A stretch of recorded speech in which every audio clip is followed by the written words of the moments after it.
Behind home plate, we bringing it to them all day. You know what's up? Welcome to Birdland. Win or lose, we bringing it to you always. You know what's up? Welcome to Birdland. Orange or black, we rebuild the pack. No matter where we at, you know we coming back. Section 336, we on this, so tune in. You know what's up? Welcome to Birdland. Yeah, welcome to Birdland. You know what's up? Welcome to Birdland. Now, here come the boys from Section 336.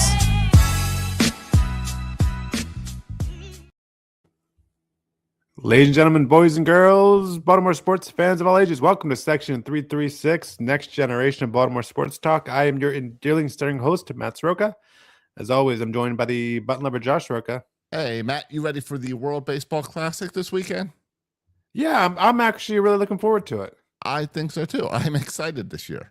It's not working. I was considering going down. I don't think it's going to work out this year, but I'm excited. It seems it's like valuable, like baseball that people care about in March.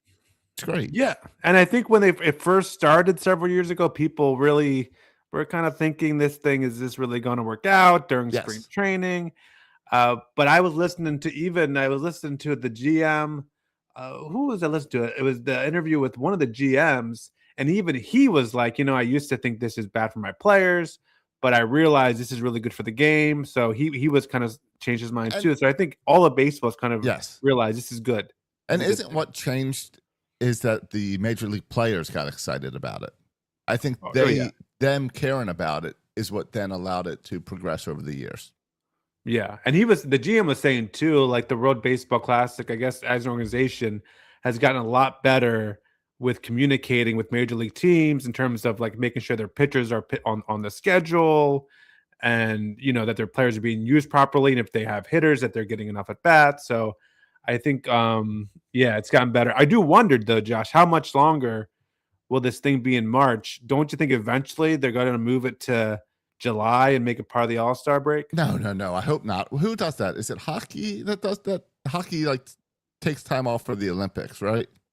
And then the NBA does too. The NBA takes time off for the Olympics as well. Right. So no. What? Yeah, no, I actually think it's after the NBA season because it's the Summer Olympics. I think basketball's done, but certainly hockey.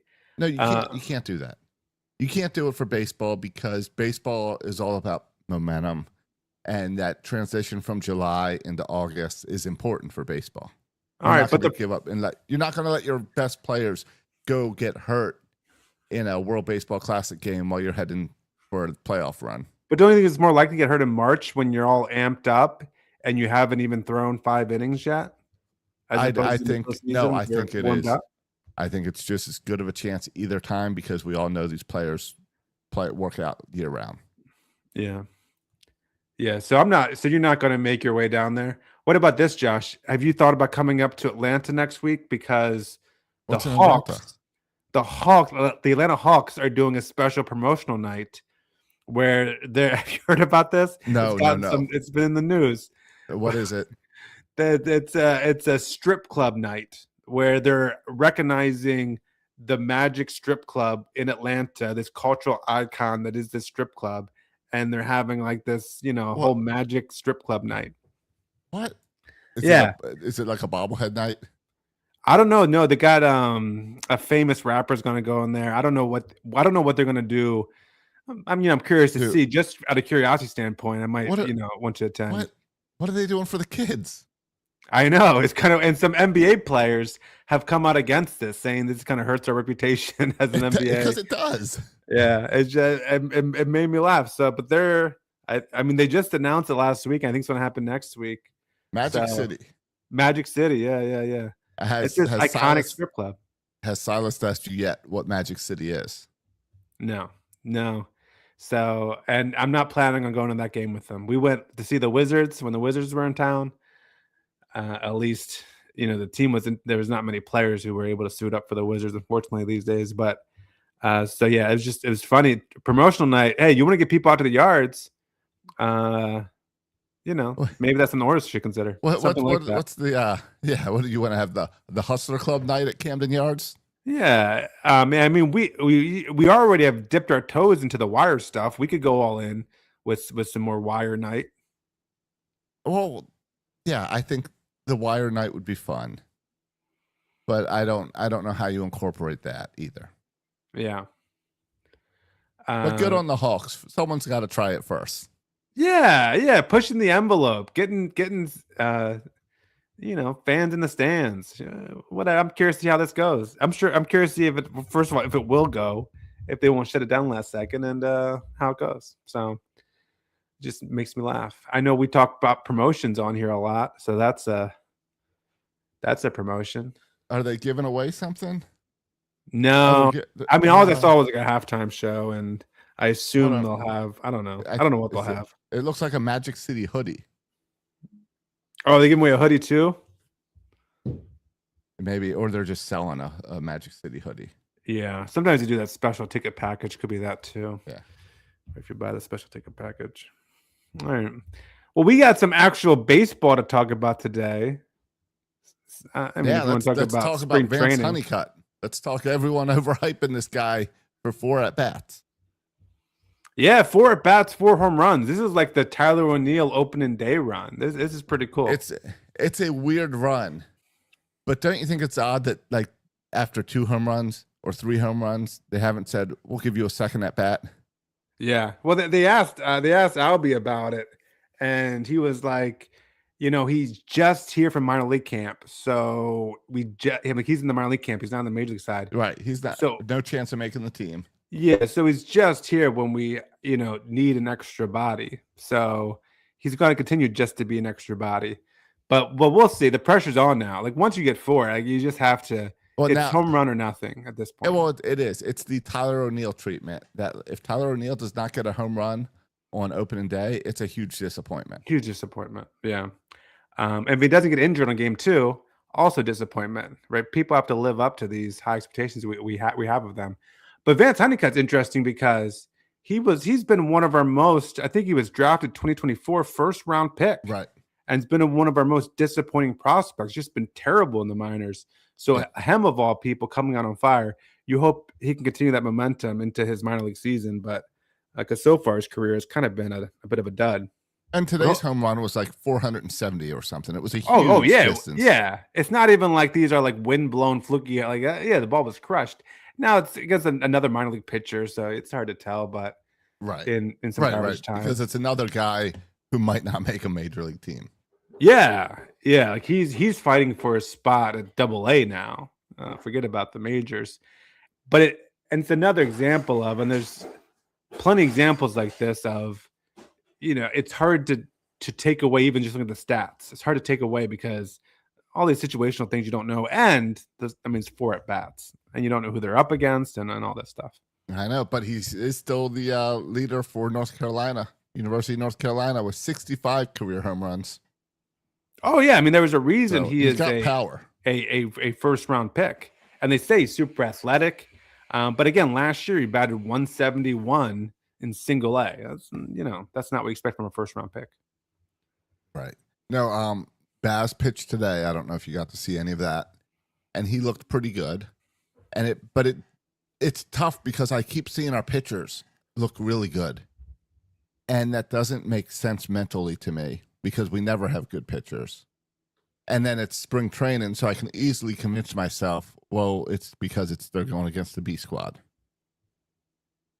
Yeah, so it's really hard because I've watched 2 spring training games, and I've listened to them, and I watch them, and it's amazing and so much fun to have baseball on in the background while I'm working. But I don't think any of this means anything. It's like batting practice. Right. Yeah, the bad stuff. The exciting part is the 9 strikeouts in the 5 innings. Like that gets you excited. The less exciting part is the 4 walks in the 9 in the 5 innings. But it's interesting. I was doing a little bit of a deep dive, Josh, into these Zips projections. You have these Zips projections, the Zip standings, and it's just because I'm trying to figure out how do the Orioles get to kind of where they're predicted to be at, and why am I higher on some of our guys than maybe Zips is. and if you look at the pitchers, it's rather It's gotta be striking. the pitching. Yeah, like Zips has us projected. Zips has Trevor Rogers projected to have a 3.95 ERA, to have And I just under a expect- 4 ERA. And I expect him to have a sub 2. Yeah, well, maybe not a sub 2, but certainly like Yes. I expect him to have in the low 3s, if not sub 3. I also there's like so much fishy stuff about the Zip projections too that I don't make no sense to me. They have like you would have to Google this guy, Cameron Weston. They have pitching 114 innings, the 6th most pitched innings on our team, just ahead of Dietrich Enns with 113 innings pitched. Dietrich Enns is a bullpen guy. He's not pitching 113 innings, nor is Cameron Weston. So there's also all this like funny business. Well, and you also have to remember that Dan Zaborski or whatever, he's the guy that created the Zips projections. Yeah, he does. He And- he did the code. Yeah, that does all that. And he clearly doesn't like the Orioles. He's been very open about not liking the Orioles. Yeah, I don't think, but I mean, he just puts in the numbers and they spit him out. I don't even. No, think he designed what numbers to measure. Right. But I don't think he's going in and adjusting the numbers just for the. No, World. I'm just saying there might be something in the algorithm Yeah. where it leans on certain teams that he prefers. Yeah, I mean, and he has Chris Bassett as having the 2nd best ERA on the team. If that's the case, I think we're a little bit in trouble. It's like it doesn't love Shane Baz. It doesn't, like I just mentioned, it doesn't love Trevor Rogers. It doesn't love Kyle Bradish either, just from the standpoint, especially of innings pitched. It doesn't have him throwing a lot of innings. So that's funky. And then the hitting side, there's funky in the Zips projection too. He really doesn't. The Zips projections really doesn't like Jackson Holiday. Just was interesting. He was down. If you look at something like Offensive WAR or something like that, Jackson Holiday was 12th. Offensive WAR, Jackson Holiday was just behind Ryan Mountcastle and Kobe Mayo as 12th. So that was kind of interesting too. He doesn't like Holiday's bat, but we shall see. It's just fun to look at some of the projections. But yeah, the pitching, it's fun to see all the strikeouts. And my big thing is with pitching, and this kind of, I feel like with actually the whole team now, is every day I just hope that I don't hear any news about injuries. That's kind of where mindset is getting through the spring training. Right. While we're still on pitching, Tyler Wells pitched again today. He looks good. Yeah, he's pitched 4 games, 5 innings, got 2 innings today, 8 strikeouts, no hits. Yeah, it's good stuff. He's only getting 1 hit all of spring training. Yeah. Yeah. No, he's outstanding. Yeah. So that's a good sign. I still, if you were to make a prediction, Josh, Tyler Wells, is he part of the opening day roster as a bullpen arm or as a starter? Oh, it's a tough one. I really think he deserves to be in the rotation. I think he does too. But the problem is, I don't want Dean Kramer in my pen. And I'd rather have Wells in my pen as the guy I can trust coming out of the pen. And the fact that Wells can do that and be your long man or be your late inning, like just throw the ball as hard as you can guy, I think hurts his chances of making the rotation. Yeah. I don't know if this matters, but he hasn't started any games, right? He's been coming, and that doesn't really, matter that much, but I think he's been used out of the bullpen in these minor league games. Yeah, but he did last season. He did pitch. He did start 4 games at the end of the season. Right, but I'm saying so far in spring training, he has not started a game. And Baz, Bradish, Kramer, Rogers, Bassett, they have all started a game. Correct. Yeah, so that's just interesting to note. But Kramer's heading over to Team Israel. Yes. So that will give opening for maybe we get to see Wells start. Yeah. But that's, again, it hurts because he hasn't started. He's been coming out of the bullpen, and he's been pitching really well mid-game. Yeah. So, yeah, be curious to see how they do with him. Yeah. I don't really understand some of these stats. I'm looking at Tyler Wells' spring training stats. Yeah. All right, explain this to me.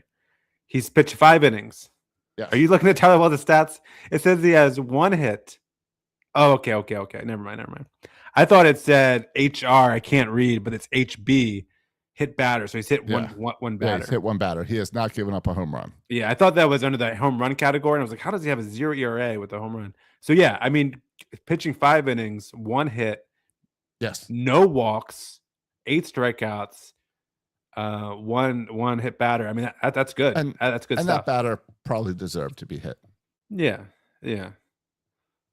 No, I really think our rotation is going to be a bright spot this year. Yeah, I'm really optimistic too about it. It's really weird to say out loud. Well, but Zips disagrees with that. I think most of baseball disagrees. So someone's gonna be wrong here about this rotation, either us or them. Yes, and the question is, what's more valuable, the Zips mathematic projections based on history, or our eye test, or our orange-colored glasses that we see the game through? Yeah, what's more reliable? But to be fair, we've also seen a lot of history. Yeah, which should make us pessimistic. Yes, if we it's why weren't instead knuckleheads. It's so weird to be positive. Yeah. All right, let's get to the big news. So last time we talked, I think Jordan Westbrook, there's some oblique thing happening, whatever that means, and he's just not gonna. And then it came out where manager Albie was like, no, he's not gonna participate. He's not participating right now. And then it comes out. And then the Orioles were being all cagey about it. Yeah. They were like not talking about Westberg. Yeah. I mean, this thing really escalated quickly over the course of a few days, from just a little oblique to he could be out. I don't know if if he's in danger of dying, but he could be out. It sounds like for maybe 10 to 20 years, the way they're talking about it. So I don't. All right. So it is a partially torn UCL in his elbow, in his throwing elbow. Oh, that sounds familiar. Yeah. So he's getting a PRP injection. That sounds familiar too. Yeah. We're trying to bring him back. Yeah, we've seen the story. We've seen the story. Yeah. But he's not a pitcher. Okay, fine. Because you know who else had a partial UCL tear and did the PRP injections? Batista. Felix Batista did. Yes. And then he got Tommy John surgery, and then his shoulder was still hurt. Yes. And he may never play again. You know who else got PRP? He got the partial UCL and the PRP shots? Kyle Bradish. Kyle Bradish did. And what happened to Kyle Bradish? He ended up having Tommy John surgery. And missed the year, yes. Yeah. Yeah. Well, let's be real. That's what they're trying to do. They're trying to push off Tommy John until next year. They're trying to get through this season and let him get Tommy John in the offseason. Well, either way, he's going to miss the whole year. Oh, yeah. But see, this is where you're not thinking about the business of baseball. Because the business side of baseball, you got to remember that 2027, there's not going to be baseball at all anyway. There might not be baseball because of the strike, all the impending strike news. So why not use that year to be your injury recovery year from Tommy John? You think there's a ton of guys who are just waiting for surgery and teams are just putting it off until the offseason so everyone can get their surgery when baseball takes a break? I don't know about a ton of guys, but I think you're going to see guys trying to play through this season knowing I can take next season off. Yes. Yeah. I think, and Westbrook might be the first movement we see of that, but I totally think that might be a trend in baseball, is to try to play through injury. Yeah, I want to talk about this injury and the timeline, by the way, Josh. Yes. Is what? It's rest for a month and then start throwing or something like that. It's something stupid like that. Rest for a month and then just start playing soft hand catch with your 4-year-old. Yes, after a month of rest. He's been ruled out for all of April. Yeah, not even throwing. No, yet. He can't throw a ball. Well, I think he can throw in April, but can't play anything until April because nothing in March. Because when did he get it? February 20th is when he got his injection. Yeah, here's what I got. The scenario: 1 to 2 weeks of rest, not doing anything. 3 to 4 weeks You can start like a strengthened program 5 to 6 weeks. So we're talking about late March here. You can start to swing a bat, and then 7 to 8 weeks. So we're well into April here. You can Yes. start to throw. Yes. So All right. best case scenario, I mean, we're talking May, best case scenario. But like I when- said, with other players, this ended in Tommy John surgery. Well, and when can he swing a bat? Yeah. So you Because you think he can swing without throwing? I think he can swing without throwing. I don't know how you use him because we already are crowded at DH. So I don't know if you can be like, all right, you're playing second base, but you're going to just flip the ball with your glove. Like, we're not going to turn Yeah. any double plays. I don't know where you can put him on the field. You where he's can't. I not. mean, isn't this what Shohei Ohtani had a couple years ago, and then he was just a DH for a year? Yes, but we're And too so- busy to. Yes, but we're too crowded at DH. Why? Who we got Because- at DH? Adley Rutschman, Sammy Well, Basello, Yeah, they're splitting time catching. Tyler O'Neill, Ryan Mountcastle. Ryan Mountcastle, is he still on this team come He's. opening day? I don't think so, but he is now. Yeah. So I'd be curious to see. I mean, I think it would be weird to have him as a DH only and take up a spot. I don't know if they would do that. I guess if they needed the offense bad enough, they would. Yeah, that'd be an interesting one to have him on because he's not like a superstar hitter, elite hitter, but he's probably better than whatever you have at DH. I mean, certainly you'd rather have him than Ryan Mountcastle. Well, and he's got speed. Like, Speed. it's not going to slow down him running. Yeah, can I just say and we can talk about the Kobe Mayo thing in a second, but Yeah. how to replace him. But I just feel terrible for Jordan Westberg. Right. Right, He's he had just injury seems like- issues every year. Just And it's bad always luck. it's not like it's always something different, right? Yeah. It's always like he got hit by a pitch. It's like always something random, and he just seems to be. And it's just really unfortunate because he's such a good player, seems like such a good teammate. And we talked about it before when he got hurt last year. Like he is kind of the engine that makes us go. And losing him is just it's devastating. I feel bad for him, and I feel bad for myself as a fan. I think it's a huge blow. No, it totally is. He's every year he ends up being like one of my favorites, and I always have him as a Yes. bold prediction because he's a typical baseball player. Yes. And he's good, and he can do anything. He can put down the bunt. He can run. He can hit the long ball. He's an outstanding third baseman. So I hate to see this. Yeah. And you hate it for him. I mean, you could hear just in his voice, like Yeah. he was optimistic, but also realistic. And it's just, I mean, you can imagine being such a good player your whole career, kind of underrated. And then you're putting it together and then just injury. And then you start to get it back and then injury. And it's just, he can't. It's just really frustrating for him and frustrating for us because that leaves a big hole at third base. It really does. And so as we look at that hole, we've got to see Kobe Mayo play at third some. Even got to see him play at short this week. for an inning. Yeah. Yeah, just to mess with him. And I'll tell you, that's one thing. We can talk about Mayo in a minute, but one thing that's been fun out of spring training this year is seeing that Craig Albanese is teaching the guys really leaning on that have fun and play baseball. He brought out the slip and slide. He's encouraging trash talking among each other. He's teaching the guys to just have fun, which is exactly what I think we've talked before, what I want from a coach. Yeah, but not too much fun. Did you see when we were playing the Netherlands? Did you hear about the Pete Alonso situation? No, what was the Pete Alonso situation? Oh, this is just so great. You'll love this, Josh. You'll love this.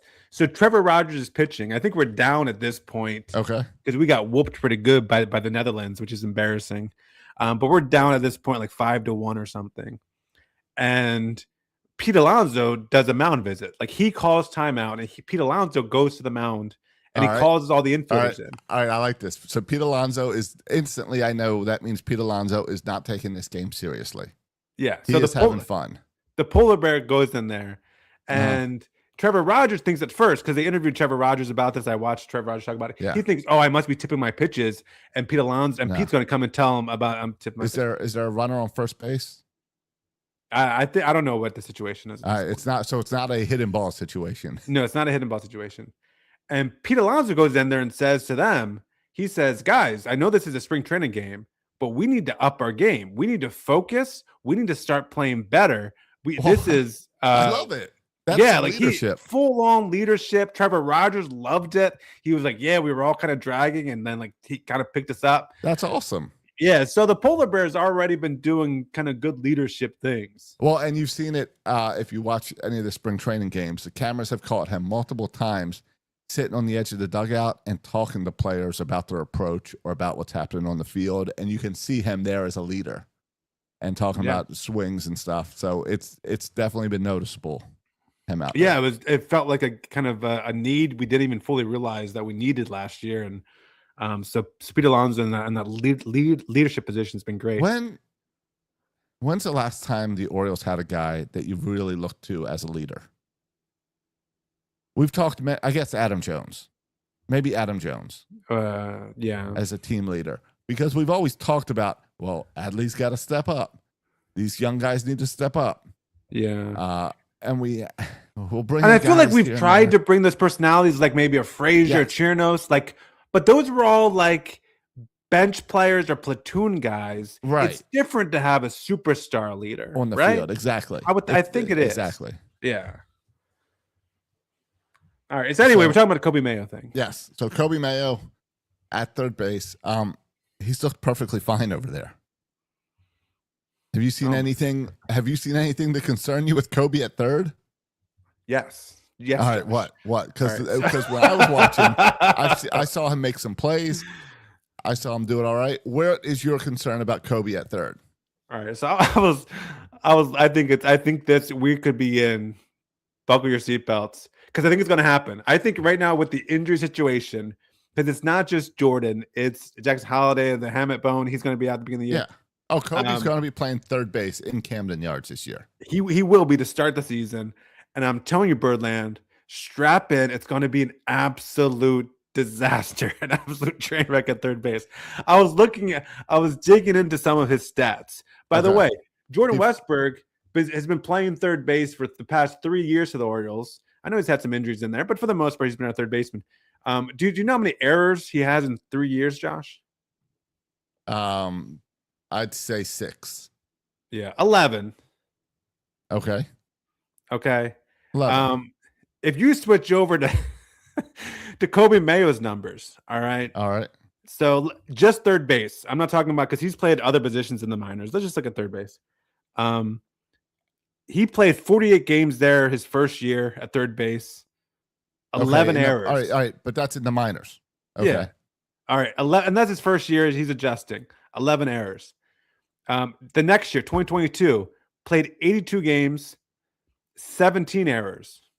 2023 played 100 games, 20 errors in 100 games.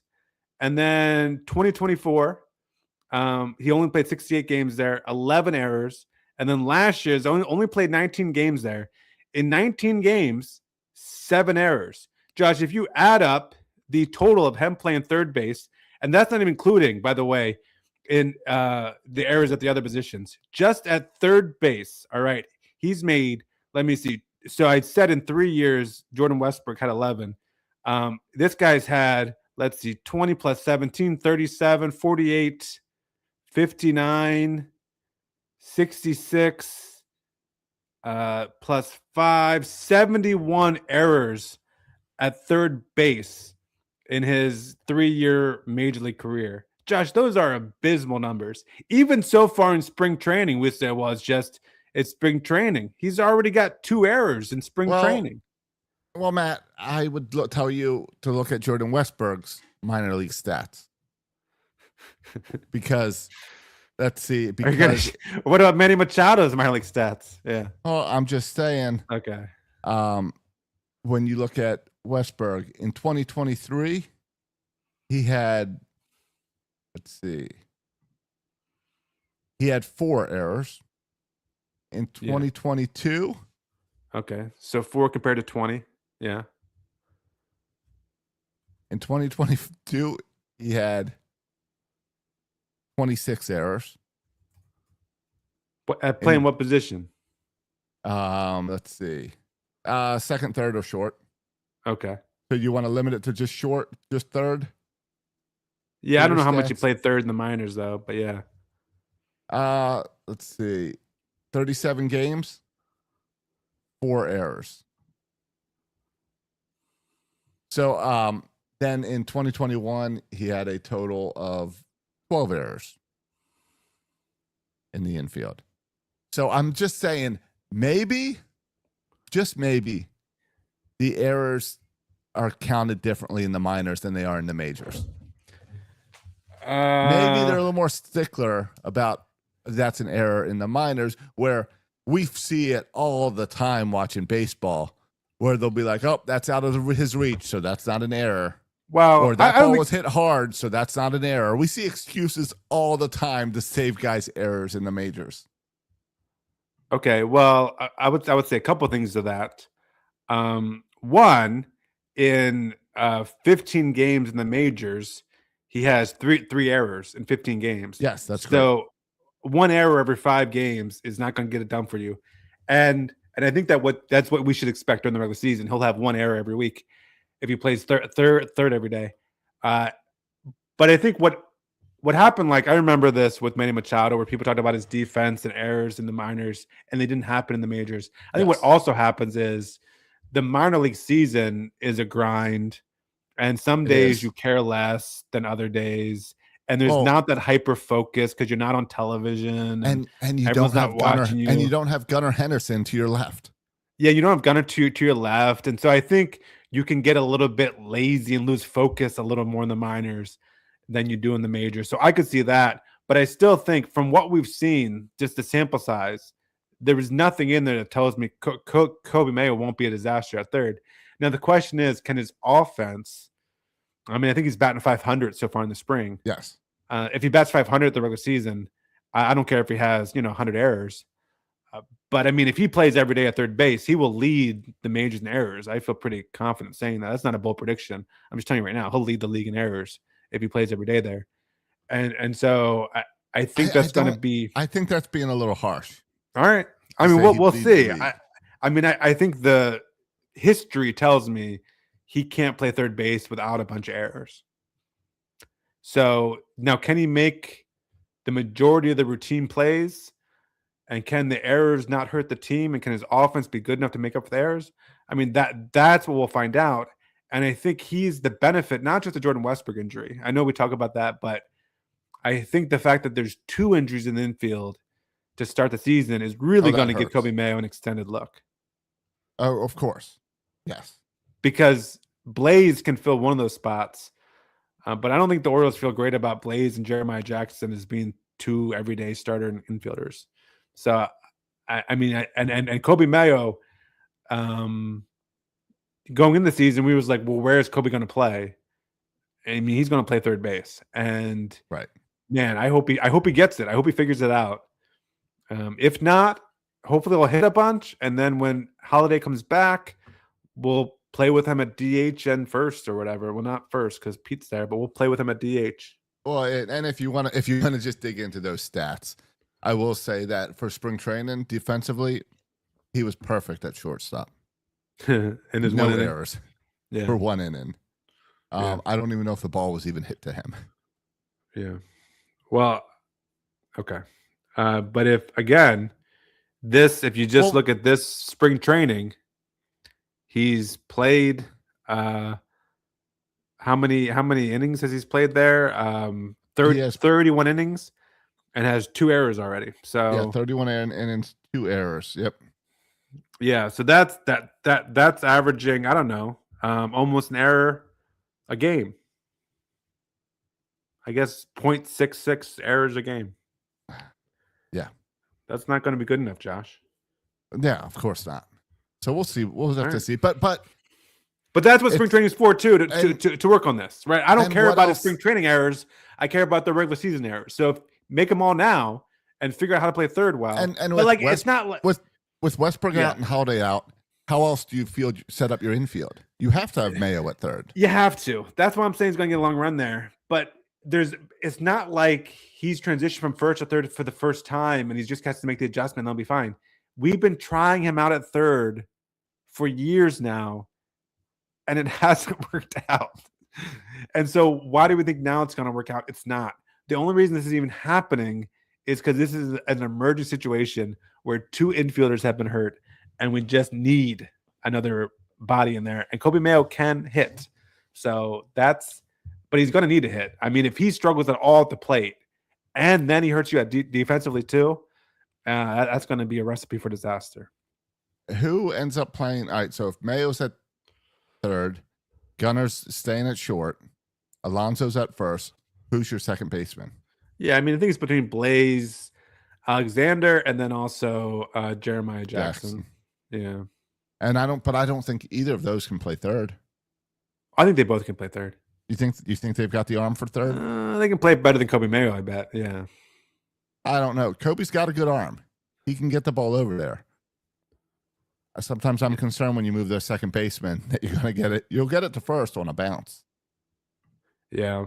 I mean, last year, the majority of last year, Blaze Alexander played 54 games at third base. So he's comfortable there. Then why haven't we given him a shot there? It looks like, he's played the most games in his career at third. That's where he's played the most. That's interesting. So, yeah, I mean, I think maybe because the injury to Holiday popped up first. And then, I mean, because certainly Mayo can't play second, right? I think it's more. Right. Did give him he did play one game for us in spring at third base. Yeah, like I think he can. Like if it doesn't work out with Kobe Mayo, I think that's your next option. Right. And then from there, I guess Jeremiah Jackson becomes your second baseman. Yeah, but you really don't want to go in to games that matter with Jeremiah Jackson and Blaze Alexander on your roster, on your lineup. You don't want both of them in the same game. Yeah, I agree. I think that's offensively is not ideal. Have you paid attention to Adley Rutschman this spring? With the pressure on for Basallo. Now, I know Basallo's been getting a lot of work behind the plate. He's been getting banged up a lot. Yeah, he's had to sit out a couple of games. Nothing serious, I hope, and what they're Right. saying, but yeah. No, I mean, I think you know who. I mean, the Zips loves Adley Rutschman. They believe a bounce back is coming. So I think like that's. I mean, it's interesting. Yeah. Where was the bounce back last year? Last year was supposed to be the bounce back year. That means, and that's why I lose faith in this guy, is because last year was going to be the bounce back year. Yeah. And we didn't see it. Yeah, because this is now a couple years in a row has been like we've seen more bad Adley than good Adley at this point. So then it makes you wonder is bad Adley who Adley is. He's had 17 at bats and he only has 4 hits. The 235 batting average. Not great. Not good. Yeah. No, I agree. I agree. That's yeah, we'll have to see.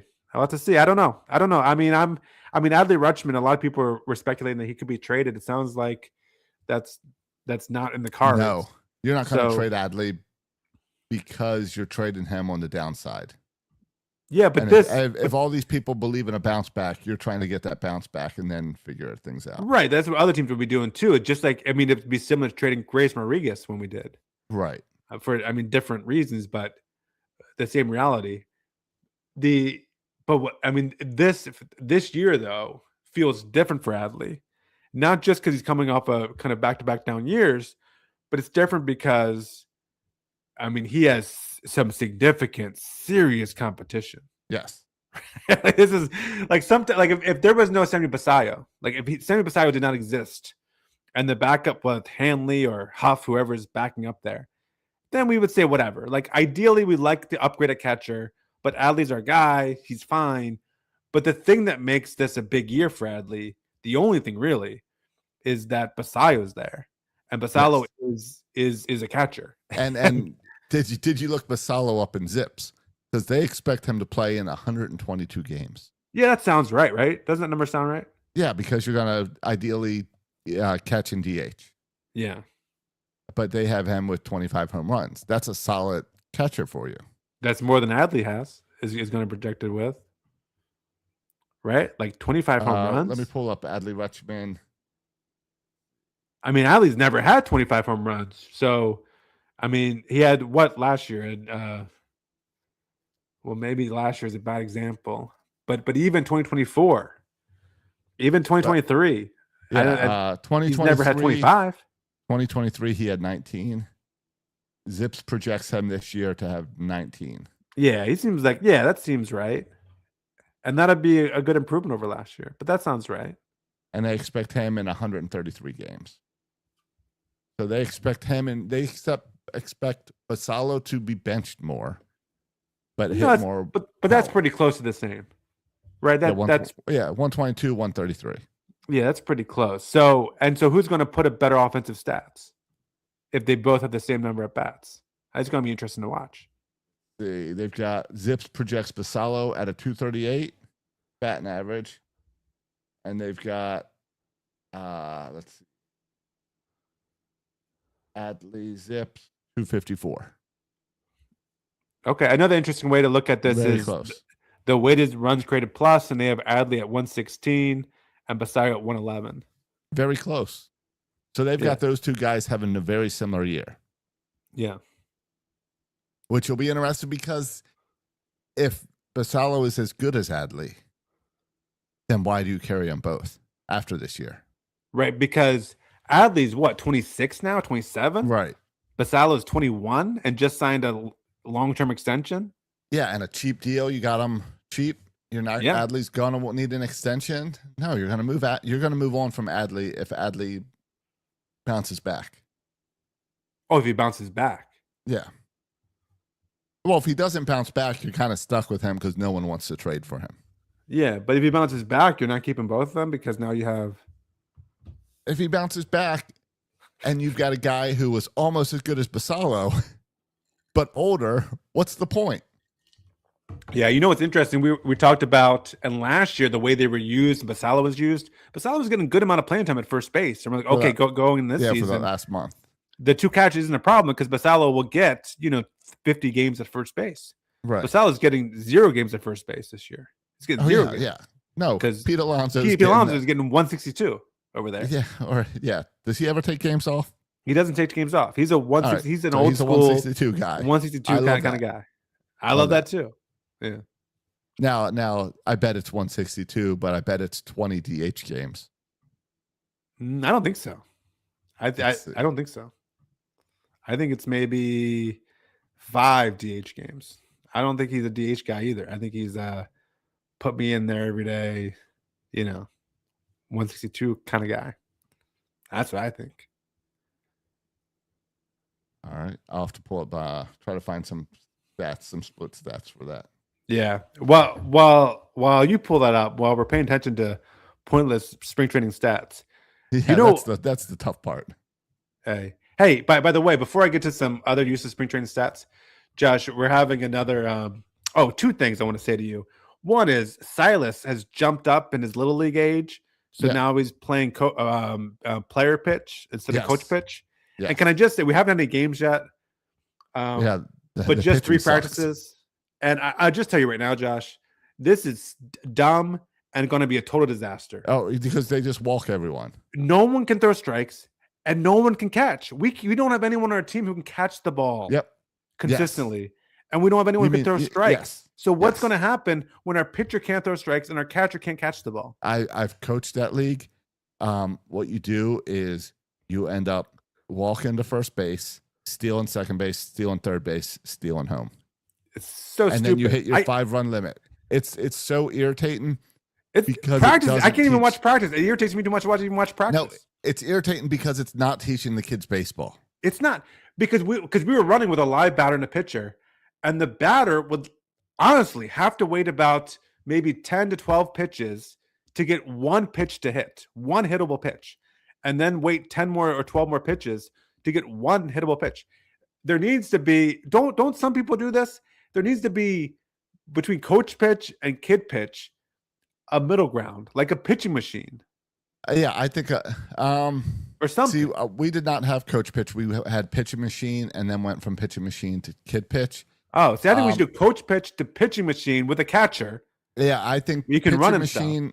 I think pitching machine with a catcher, I think would be a good step because your catcher is definitely a problem. The kids aren't used to wearing the gear. The kids aren't used to catching the ball that's not thrown directly at them. They don't know how to block. The watch for a lot of the coach yelling for the pitcher to cover home on the wild Yeah. pitch, Yeah. and the kids just all get confused. Yeah. I'm just really frustrated, annoyed with it. Though on the other hand, that's the negative side. On the good side, Flora's playing and for her first year, and she just turned 4. Baseball and or softball? softball. Well, I signed Alright. her for Wii Ball, baseball Wii Ball, called Alright. Wii Ball. Do they But got Wii Ball? it's a girls' league. But this was co-ed Wii Ball, Okay. like before T-ball. But then Yeah. they messaged me saying, kind of we need more T-ball players. She's 4. We could bump her up to T-ball. All right. I like that. Yeah, deep ball softball. So she's bumped up to T-ball softball, playing with a bunch of 5 and 6 year olds. She's a little tiny little girl out there Right. playing amongst giants. But it's a lot. I enjoyed her practice a lot more than Silas's practice. I'll just say that. Is she enjoying it? Loves it. Loves Oh, it. good. That's Yeah. awesome. I'll have to go up and see one of her games too. Yeah, it's really fun. Pete Alonso started at first base last year, 160 games. He had 2 games as DH. Okay, see, there you go. See, yeah, So, yeah. So love that. Pasalo's not playing first Love that. base. yeah. Besides not playing games for Ryan Mountcastle, I'm sorry, we don't have a spot for you. Yeah, I don't There- think he's gonna be on the open day roster. I don't. I can't see him being on the opening day roster. Oh, hey, Josh. By the way, one more literally thing is here. Yes. With travel ball, Good, Every 'cause the week Orioles we- stuff sucks. we went through the whole. We do this every year. The new walk up songs. Oh, Hey. okay. I thought you would appreciate this. All right, and this- and Who picked and- out Silas's song this year? Silas or you? well, we just stick with the same song, High Hopes, All right. same one as last year. But there's one artist who's totally taken over the playlist. Oh, I Over know who half it the is. songs I know are who the it is. same guy. Do you know who this guy is? Is I it had to Forrest- Google Is him. it Forrest Frank? It's Forrest Frank, Josh. That's I- who it I- is. Yes. Who is this guy? He's totally taken over our. He is a Christian like rapper, like positive music. I do know the Um, one song by him that's super popular. Lemonade. No, He's that's got a not song it. called, like a Lemonade song, and then he's got something else that's real popular. I use it for the middle school church camp every year. Okay, I use a bunch of Forrest Frank. it's, And 8-year-olds are loving this stuff. Oh, Forrest Frank is great, and Okay. and Oh, I'm it's glad positive and he's- happy. It seems, it seems like a Yeah. good. It's good a good positive album lyrics. to put on. Okay, I that also makes me know happy. he's popular in Georgia because he's coming down here for like a concert like next week or something, and the tickets sold out in like an hour. oh really? Yeah. Yeah. So I'm glad. Look at that. I'm up with the modern music. Yeah, it was like at least for this one guy. who wants some new welcome music, and then it was like Forrest Frank. Yeah. This Forrest Frank guy. Yeah. All right, He's good. Play his music. Silas will get into him and want him next year all right. We'll for his do. welcome music. All right. Yeah. So Pete Alonso is taking some days off. Yeah. All right. I So- think that's our Orioles news. Kittredge is hurt. Kittredge shoulder issues won't be ready for opening day. Will be ready a few weeks in. Yeah. No, You know, I always like to do, Josh, I always, before the show, to do the prep, I do the Orioles, and then I go to Orioles news to see what news item. yeah. What? Let me guess. Orioles news. Well, they're building the jumbotron is almost done. Oh, yeah. Have you seen the pictures? Yeah, it looks outstanding. That looks great. It's about freaking All right, time. look, I think the Orioles should just troll the entire fan base and take that new jumbotron and the left and right side, just do a Coca-Cola and a Budweiser ad the same size as the old ones that were there, because it basically is they took the ad space and they just turned it all into the jumbotron. So I think they Yeah. should really troll people and just make them billboards. I agree. Do it. So Yeah, I'd say that would be trending, and they're building a new like Birdland members entrance area where they used to have the kids store. So that would be trending with some attention. Other Orioles news, they're having an exhibition March like 21st or 22nd. That'll be the first time the Jumbotron's used. So that's some news. Kersted's still playing really well. He might be in I your news. wanted to mention that when we talked about spring training stats before I got distracted. Oh, he's the guy I hope can have a year. They said he's looked really good in batting practice, and Yes. then on the field, he's hit really well so far. Small Just sample don't ask size. him what went wrong. Yeah, He won't don't talk talk about about last that. year. yeah. No, but the Um, news is stupid. Now, like the news, they need to do a better job. I go to Google, click news, Yes. and the first thing that pops up, Josh, is Orioles news. Proposed blockbuster Orioles trade sees Baltimore finally part ways with Adley Rutschman. Yeah, it's stupid AI. And AI. here's This another one. happened- Wait, no, this all started when Ohtani was a free agent. That's not And- news. No, but where's it from? It's Sporting news. Yeah. All right, well, that's a real article. That's an actual article written by someone. All right. Well, here's one from Birds Watcher. How about this for headline? Chris Bassett already under pressure after Orioles spring training flop. What? What was that? No, From there's no such Birds thing as Watcher. a spring training flop for a pitcher. They're Yeah, always but- working on something. But why is this in my news feed? And then, of course, Sports Illustrated has Orioles first round pick continues red hot No. spring with fourth home run. No, All right, I can Sports see that. one. Illustrated is the AI monster. Sports Illustrated, or no, USA Today is the worst for the AI. I think I don't have anything from USA Today in here. I do have another one from Yahoo Sports. Their headline is Baltimore Orioles may have found another gem. Do you know who they're talking about, Josh, when they say they may have found another gem? another gem. Blaze Alexandra. No, Shane Bass. I mean, I sigh, but I also, I think Baz is going to be good this year. Yeah. I just think they should mean- filter out like The legitimate news from crap. Can Google do that for me? And when I click on the I- news filter, I don't can they think filter so. out the crap? That's why I click on news. My That will make the favorite. same as a Google search. Well, my favorite thing with Google News is I can type Orioles and then name me any like superstar player. Like I'll type in For the Orioles? Aaron Judge, Oh. and then I search and it says, and it just brings up fake articles.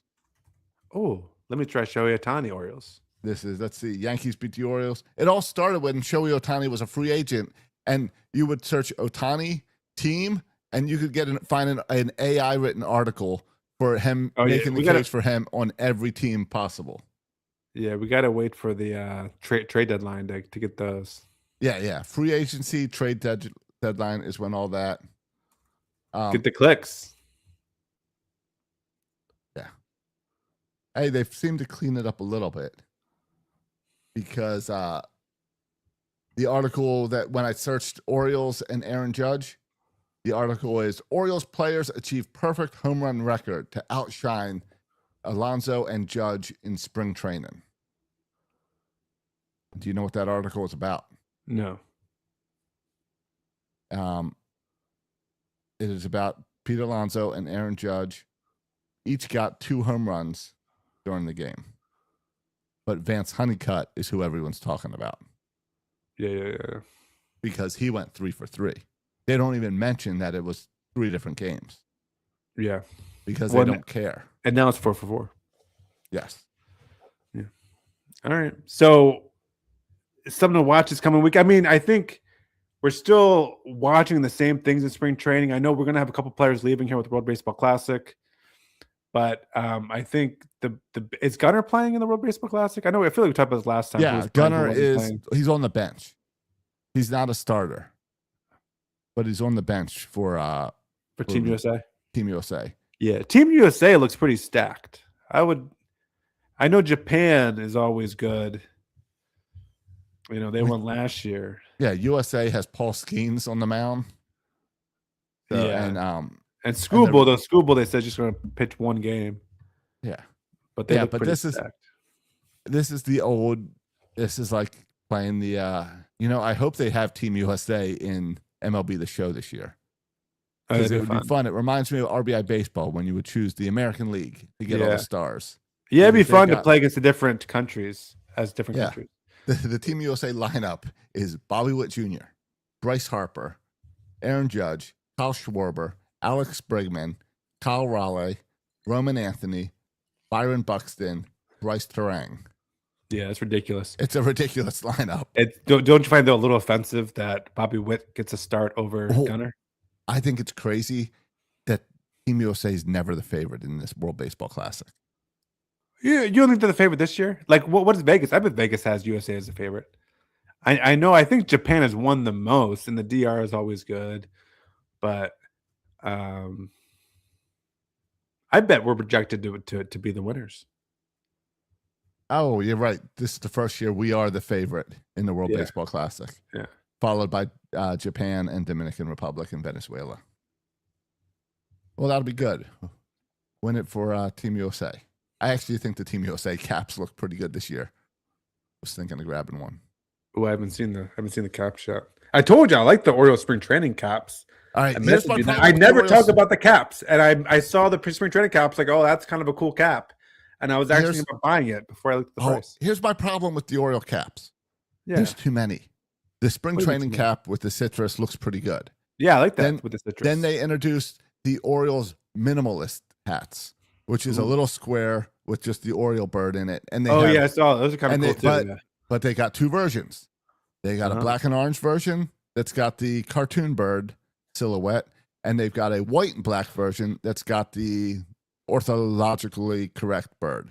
And that looks Right, cool right. too. Yeah, the old Then- school. I like that too. Yeah. Then yesterday, they introduced the bat and practice hats. Ooh, And instead of just one bat and practice Yeah, hat, these they are- have them in 3 different colors where you can get a white, a black, or an orange bat and practice hat that has like the silhouette of the bird in like the same color. And that looks pretty cool too. oh yeah, that's kind of cool. So That's right with now, the bird swinging the bat. what? Okay, never mind. I'm not looking at the right thing. All right, The, they got a lot of hats on there on the team store. no, it's the bat and practice hat. The bird, it's the Oriole bird, cartoon bird head, but it's in like a grayscale, and then the hat is either Oh, I see. black, orange, or white. Hey, can And I they ask you all look something good. about the citrus in the spring training hat? Yeah, What's that happening on the side of the hat? Is that there's like a number over there? What's going on? Is that 26? Is that like yeah. It's the Florida Gulf 26? Coast League 26 logo. oh, that's the Gulf Coast logo? Yeah, so that's on all the Gulf Coast team. It's on the hats. side. All right. Yeah, but that's what I'm saying. In the past 3 weeks, the Orioles or Major League Baseball has released 6 new hats that all look really outstanding. Oh, it's kind of cool. It says Sarasota on the bottom of the brim. Yeah. That's kind of cool. I didn't think I've never seen anything on the under brim Oh, of and a hat guess what? before. The swinging baseball, the swinging Oriole bird Yeah. comes in black. You can get that right. Look, you can. I just told you about the 3 batting practice hats, right? Yeah. The grayscale Oriole bird swinging the bat in orange, or the gray square. That's the one I was talking about. grayscale- Swing the bat in orange. Yeah, that's the one I Yes. first saw. Yeah. But they also have in black grayscale, but it's the regular, real looking, real life bird. And those 2 hats are listed as the 2026 bat and practice alternate hats. Mm. So now they've just introduced 5 different hats for bat and practice. I think they want to make some money on hats this year. Yeah. And then you're right. And then they have the one with the little Oriole bird on with the orange Yeah. background, the Yeah, black. it's out of control. So I haven't bought any. Yeah. I've also I just been- saw I wasn't aware of all that. I just saw the spring training hats and I thought, oh, those are Yeah. cool. No, there's Yeah. so many new hats though, and they all look good that I haven't gotten any yet. And then there's the other ones that the team store has put out that looks good. So yeah, if you want to get an Oriole hat, there's plenty of choices right now. yeah. Can I tell you I've been fooling around a little bit with minor league baseball because I know you sent me that clip. I didn't respond to you. Well, I'm working on a new podcast. I don't want to talk about that yet. Okay. But I want to tell you, I did something pretty cool this past week. What'd you do? I got hired to design through the Podcaster's Warehouse. One of the things I do is graphic design as well. Yeah.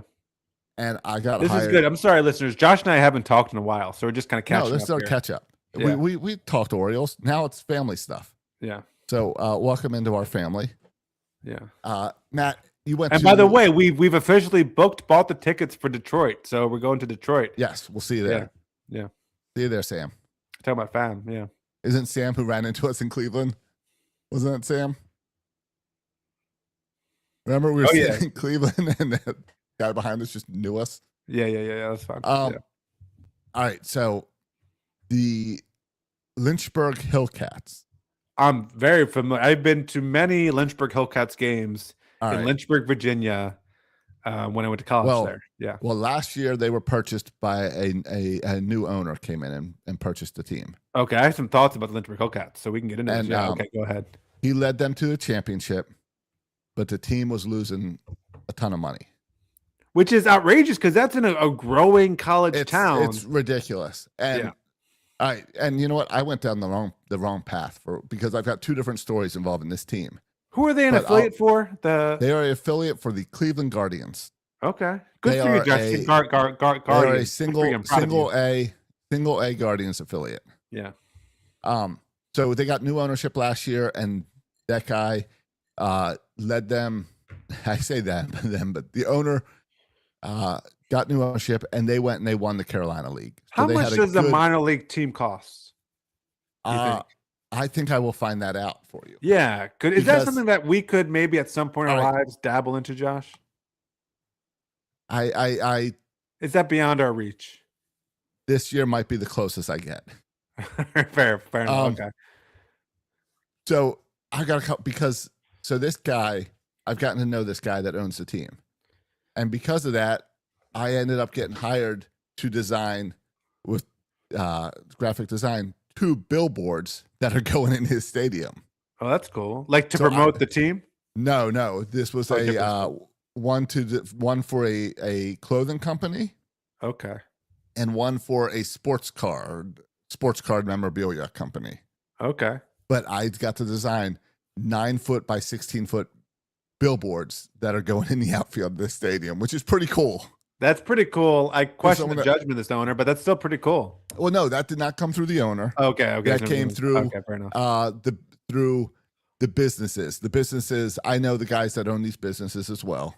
Okay. And they know that I do this stuff. So they both one of them hired me, and then the other one said, who's doing your billboard?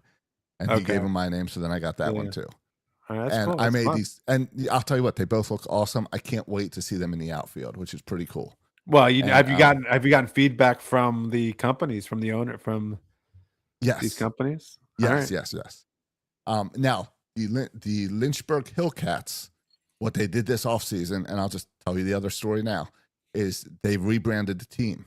They are no longer the Lynchburg Hillcats. Oh. They are starting this year. They are the Hill City Howlers. Okay. So I know I'm trying not to throw shade or judgment, but that's a mouthful to say. The Hill City Howlers. The Hill City Howlers. They've got 4 different mascots of like what's monster a howler? They've got 4 different mascots. Their main mascot is like a wolf man. So I see, like a wolf howling. Yeah, howling, which I gotta say is pretty smart to get the crowd hyped up because you're gonna have the crowd howling, which is funny. Yeah, and I like that. But like I said, he bought the team as it was losing money. He's rebranding. He's bringing it back, and he is working with me on a podcast about the Howlers, and he wants to like really open the doors and let me ask anything. He'll answer any questions about the business side of baseball as we tell the story this season. So I'll share more about that once it's released so people can go follow it. But it is a cool opportunity that I'm having with this team. That's pretty fun. Yeah. That is cool. I mean, I know we have a good friend of the show and a good friend of ours, Josh, Adam Pohl, Yes. who I assume is still working for the Bay Sox. And so, we've got to see a bunch of insider stuff with the Bay Sox through Adam Yes. Pohl. But what? And so it's good. But that's kind of cool to see a different. Here's- Adam, for example, that everyone who has a job at a minor league stadium has like 50 jobs, right? They Yeah, don't just have yeah. one job; they have 100 jobs. And I'll tell you right now, the Lynchburg Hillcats, the season before this guy bought them, they lost $750,000 Yeah, that's because wild. it's just wild and crazy. And we're gonna get into it on the podcast, so I'll share about it in a few weeks. Yeah, it's a weird when we're place to ready be in launch because it. you're an affiliate, so you have to exist, and you have to. Your goal is got to make kind of deals with the better team. players. You got to sell naming rights to the stadium. You got to bring in sponsorship. Yeah, I'll tell you, I know part of the rebranding is that the Hillcat mascot sucked, and the merch didn't sell well. So now they've got like 4 different mascots. well, they look need to cool. market better to that college town too. In my totally opinion, agree. Totally agree. I asked the same question. I heard they were struggling to get some naming rights for the stadium this year, and I said, just send one of your assistants over to Liberty University and to write down every name that's on a side of a building, and then go call all those rich people. Yeah, I'm sure Liberty Online, their online program spends so much money on ads and sponsorships everywhere. I'm sure That's a great point. It should be Liberty Online Stadium. Exactly. Yeah, it should be. But so that's going to be some cool stuff that I'll be able to have this summer coming for that. And excited. I sent you a little teaser for the podcast. I'd play it here, but it's not even finished yet. What I sent you is just a little trailer tease that I need to clean up a little bit.